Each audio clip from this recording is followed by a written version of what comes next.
Gas, oil اور باقی resources ہیں، جس کی وجہ سے یہاں پہ امن قائم نہیں کیا جا سکتا، یہاں پہ لڑائیاں ہوتی ہے۔ ریاست پاکستان شروع دن سے یہ پنجابی قوم کی یا بالادست طبقوں کا ایک ملک ہے۔ یہ آج تک نہ پشتونوں کا ملک بنا ہے، نہ بلوچوں کا ملک بنا ہے، نہ سرائکیوں کا ملک بنا ہے اور نہ ہی سندھیوں کا ملک بنا ہے۔ اس وسائل کو اس پہ قبضہ کرنے کے لیے سب سے پہلے اس علاقے میں یا اس قوم کی اس طبقے کو خاموش کرانا پڑتا ہے جو اس کے لیے آواز اٹھائے۔ یہ وکلا پاکستان کے شہداء نہیں ہے۔ اگر کوئی اسے پاکستانی شہداء کہیں گے، ہم اسے کبھی بھی ماننے کے لیے تیار نہیں ہے۔ یہ پشتون شہداء ہے، یہ بلوچ قومی شہداء ہے۔ خطے میں کون سے دہشت گرد ہیں؟ وہ دہشت گرد جو ابٹاباد سے جنہیں نکالا گیا تھا، شرف نے بنائے تھے، کرنل امام نے بنائے تھے، حامد گل نے بنائے تھے۔ اس خطے میں تو یہی لوگ دہشت گرد ہیں۔ تو آپ کے انہی ہیروز نے ان وکلا کو، ان لوگوں کو اس دن شہید کیا ہے۔ اب کم ظرفی تو دیکھیے، کہتے ریاست ماں ہوتی ہے، ماں کی کم ظرفی تو دیکھے۔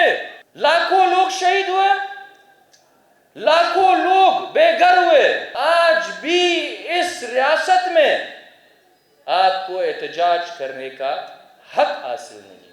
مسنگ پرسنز وہ ہے جو پشتون اور بلوچ کی حق ملکیت اور حق حکمیت کی بات کرتے ہیں، انہیں مسنگ کیا جاتا ہے۔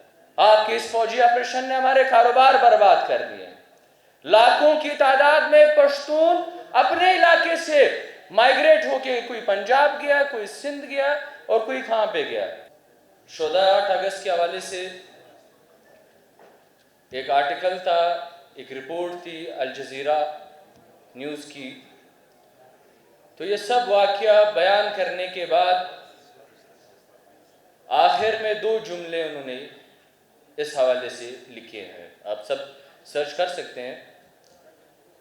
وہ یہ کہتے ہیں کہ صوبے کی جو باؤنڈریز ہے وہ ایران اور افغانستان سے ملتی ہیں، اور یہاں پہ گیس، آئل اور باقی ریسورسز ہیں، جس کی وجہ سے یہاں پہ امن قائم نہیں کیا جا سکتا، یہاں پہ لڑائیاں ہوتی ہے، یہاں پہ ریلیجیس ایکسٹریمزم ہے، شیعہ سنی اور طالبانائزیشن۔ اس سب واقعے کا جو نچوڑ ہے وہ یہ 2 جملے ہیں۔ 8 اگست کو جو ہوا، یہاں پہ ہماری میڈم نے کہا تھا کہ انہوں نے کسی اور کانٹیکس میں کہا، میں کسی اور کانٹیکس میں کہوں گا کہ یہ وہ تسلسل ہے،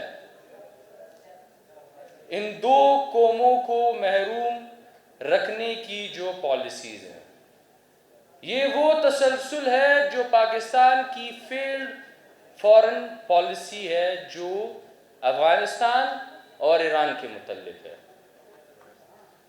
بدبختی یہ ہے کہ ہمیں جو سزا ملی ہے وہ سزا ہمیں اس بنیاد پہ ملی ہے کہ سعودی عرب چاہتا ہے کہ ہم ایران کا مقابلہ، شیعہ سنی کا مقابلہ ہم یہاں اس صوبے میں کریں۔ فیلڈ پالیسی یہ ہے کہ ہم نے یہ ارادہ کیا ہے کہ کولڈ وار جب یہاں پہ ہوئی تھی اس ایشین سینٹرل ایشیا میں، جہاں پہ رشیا اور امریکہ نے زور آزمائی کرنی تھی، تو اس میں ہم ایک فریق بنے۔ ہم نے امریکہ کا جو جنگ ہے وہ ہم اس خطے میں لے کے آئے، اور جس کی وجہ سے لاکھوں لوگ اپنی جانوں سے ہاتھ دھو بیٹھے ہیں۔ بات یہ ہے کہ یہ ملک یا پھر یہاں کہا جاتا ہے پاکستانی قوم. اس ملک میں 5 قومیں آباد ہیں. ریاست پاکستان شروع دن سے یہ پنجابی قوم کی یا بالادست طبقوں کا ایک ملک ہے. یہ آج تک نہ پشتونوں کا ملک بنا ہے، نہ بلوچوں کا ملک بنا ہے، نہ سرائکیوں کا ملک بنا ہے، اور نہ ہی سندھیوں کا ملک بنا ہے. ہمارا گناہ کیا ہے؟ گناہ یہ ہے کہ ہمارے پاس اللہ تعالیٰ کی دی ہوئی وسائل ہے. بے شمار وسائل ہمارے پاس ہے. گیس، پیٹرول، آپ سمجھے، آئل سمجھے، کوئلہ ہو، گرینائٹ ہو، ماربل ہو، میگنیشیم ہو، یورینیم ہو، جو کچھ بھی آپ جانتے ہیں وسائل ریسورسز میں، وہ آپ کے پاس موجود ہے. اور اس وسائل کو، اس پہ قبضہ کرنے کے لیے سب سے پہلے اس علاقے میں یا اس قوم کی اس طبقے کو خاموش کرانا پڑتا ہے جو اس کے لیے آواز اٹھائے. یہاں پہ بات کی گئی ان شہیدوں کے حوالے سے کہ انہوں نے اس صوبے کے ان 2 قوموں کا مقدمہ لڑا، مسنگ پرسنز کا مقدمہ لڑا، یہاں پہ ریسورسز کا مقدمہ لڑا ہے انہوں نے. جو لوگ مسنگ پرسنز کا مقدمہ لڑیں گے، کون ہے مسنگ پرسنز؟ مسنگ پرسنز وہ ہے جو پشتون اور بلوچ کی حق ملکیت اور حق حکمیت کی بات کرتے ہیں، انہیں مسنگ کیا جاتا ہے. وہ لوگ جو سیاسی شعور رکھتے ہیں انہیں مسنگ کیا جاتا ہے. وہ لوگ جو ریاست پاکستان کی اس غلامی کو یا پنجاب کی اس بالادستی کو تسلیم نہیں کرتے، ان کو مسنگ کیا جاتا ہے، کیونکہ ان کا عدالتی ٹرائل نہیں ہو سکتا قانون کے دائرے میں. ریسورسز وہ آج کل آپ دیکھ رہے ہیں یہاں پہ سندک، ریکوڈک، گوادر، اس طرح سماولنگ، ہرنائی، دکی، یہاں سب جگہوں پہ آپ دیکھ لیں، یہاں پہ الاٹمنٹس ہو رہی ہے.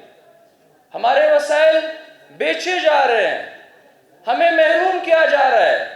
اس وسائل کو محفوظ رکھنے کے لیے ان وکلاء نے جو طریقے یا جو جدوجہد کی ہے، اس کے نتیجے میں ان کو شہید کیا گیا.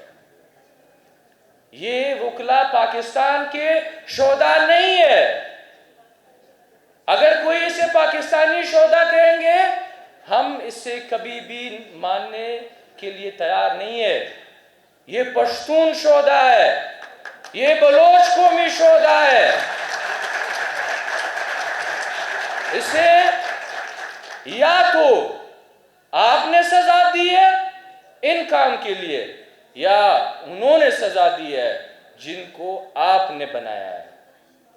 اظہر خان صاحب نے کہا کہ دہشت گردی، آپ بیان کریں کہ اس خطے میں کون سے دہشت گرد ہیں. وہ دہشت گرد جو ابتاباد سے جنہیں نکالا گیا تھا، وہ دہشت گرد جن کو احسان وہ کیا کہتے مشرف نے بنائے تھے، کرنل امام نے بنائے تھے، حامد گل نے بنائے تھے. اس خطے میں تو یہی لوگ دہشت گرد ہیں جو آپ کے بچے ہیں، جو آپ کے ایسٹس ہیں، جو آپ کے ہیروز ہیں. تو آپ کے انہی ہیروز نے ان وکلاء کو، ان لوگوں کو اس دن شہید کیا ہے.